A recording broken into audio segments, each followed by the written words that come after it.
예, 강좌를 시작하도록 하겠습니다. 예, 정말 쉽게 가르쳐 드리겠습니다. 클래스를 확장하는 방법에 대해서 알아보도록 하겠습니다. 클래스에 기능을 추가하거나 아니면은 좀 더 고급 기능을 사용할 수 있게 확장을 하려면은 방법이 총 3가지가 있습니다. 자, 첫 번째 방법은 기존의 클래스에 메서드를 이렇게 붙여주는 것입니다. 그리고 두 번째 방법은 아예 하나의 클래스를 이렇게 복사 형식으로 본을 떠서 다른 클래스를 만드는 것입니다. 자, 또 마지막으로 어떤 방법이 있을까요? 이제 클래스를 복사를 하긴 하는데, 복사를 하는 게 아니고 클래스에 어떤 그룹을 만들고 그 그룹을 관리하는 관리자 클래스를 만드는 겁니다. 총 이렇게 3가지 클래스 확장의 기술이 있습니다. 자, 클래스에 메서드를 이렇게 추가를 해가지고 클래스를 확장하는 방법에 대해서 알아보도록 하겠습니다. 예, 클래스 본체가 있을 거고 거기다가 이렇게 메서드를 붙여주어서 클래스의 기능을 확장하게 됩니다. 이때 알아두셔야 할 것은 클래스의 기본 기능에는 변함이 없습니다. 그냥 메서드의 기능만 부가적으로 추가해 주는 것입니다. 이것을 카테고리라고 합니다. 카테고리의 뜻은 범주나 분류 이런 의미가 있죠. 그 다음에 이제 클래스를 이렇게 본을 뜨는 방법에 대해서 알아보겠습니다. 원본 클래스가 있을 것이고 그 원본 클래스를 본을 뜨는 그 목표 대상이 있을 겁니다. 그걸 사칭 클래스로 합니다. 그러니까 원본을 사칭하는 거죠. 기능과 역할 같은 거를 완벽하게 따라합니다. 자, 이것을 포징이라고 합니다. 포징은 본래 이제 영어 동사 포즈에서 나온 거고, 포즈의 뜻은 자세를 취하다 이런 뜻이 있죠. 그래서 그 사칭 클래스가 원본 클래스를 따라하다 이런 개념입니다. 자, 다음은 그룹화된 어떤 클래스를 관리하는 이제 관리자 클래스를 만드는 건데, 그 클래스마다 그 안에 이제 메서드가 있겠죠. 그 기능이 있을 텐데, 그 기능 중에 여러 가지 기능 중에 보시는 바와 같이 이게 하나의 기능입니다. 하나의 메서드인데, 그 메서드가 이렇게 3개도 있고 2개도 있을 텐데 공통되는 기능이 있을 겁니다. 공통되는 기능이 있을 때 이런 기능들을 추출해서 하나로 관리하는 게 이 다른 클래스들을 이 3개의 클래스를 관리할 수 있는 하나의 클래스를 만드는 거죠. 공통되는 기능을, 메서드를 해서 이렇게 공통되는 메서드를 추출을 해가지고 관리자 클래스를 만드는 거를 프로토콜, 이 클래스를 프로토콜 클래스로 합니다. 그래서 프로토콜 클래스를 사용하는 방법은 어떻게 하냐 하면은 기존에 우리가 이제 클래스를 활용해서 오브젝트 C 프로그램을 완성을 할 때 기본 과정이 처음에 헤더를 만들고, 헤더가 각종 변수와 인자들을 먼저 처음에 만드는 거죠. 준비를 하는 거죠. 선언을 한 다음에 그 다음에 메서드의 기능을 설정합니다. 변수와 인자 그리고 수식을 통해서 이 메서드가 어떻게 작동을 할지 미리 준비를 시키는 거죠. 그 다음에 맨 마지막에 이제 메인 함수에 들어가서 우리의 본 스테이지에 들어가서 그 메서드를 미리 만들어 놓은 헤더를 통해서 만들어진 메서드를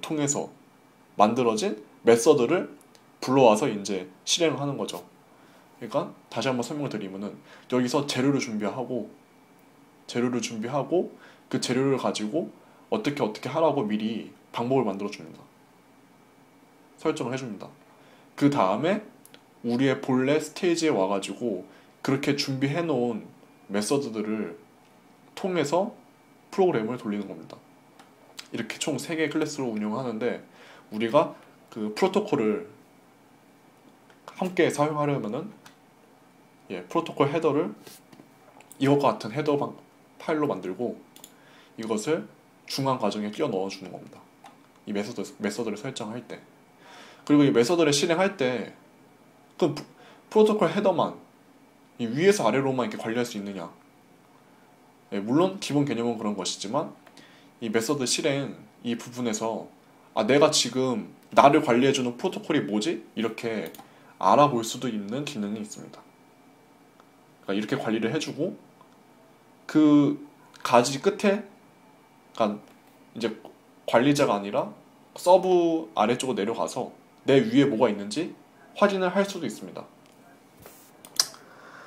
자, 그러면은 이번에는 그 변수에 대한 개념에 대해서 그 오브젝트 C만의 특징에 대해서 좀 더 알아보도록 하겠습니다.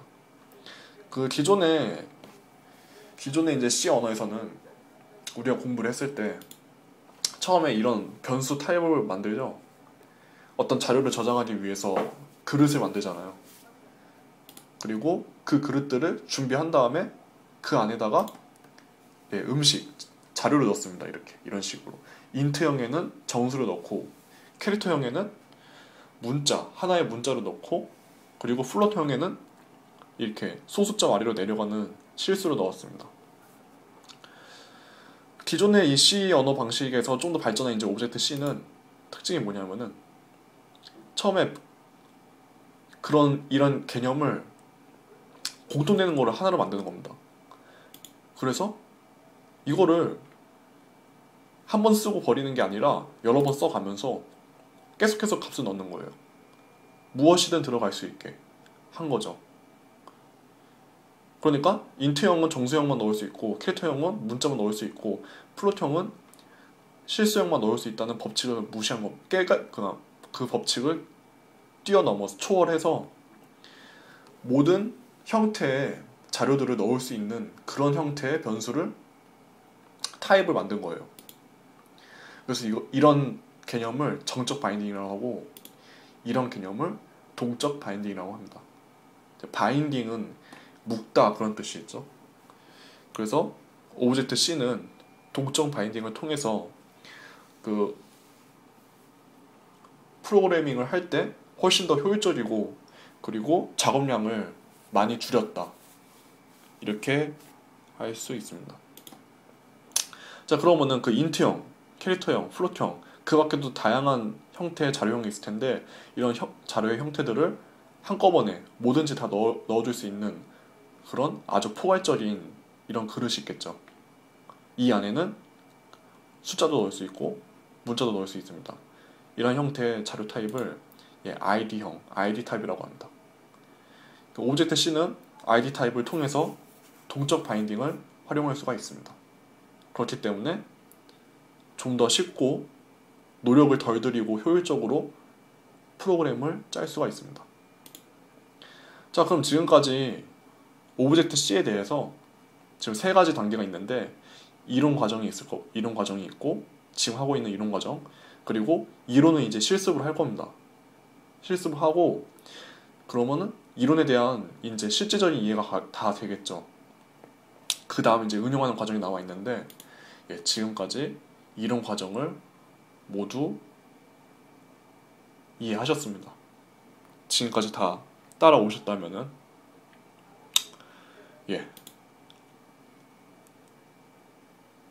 쉽죠?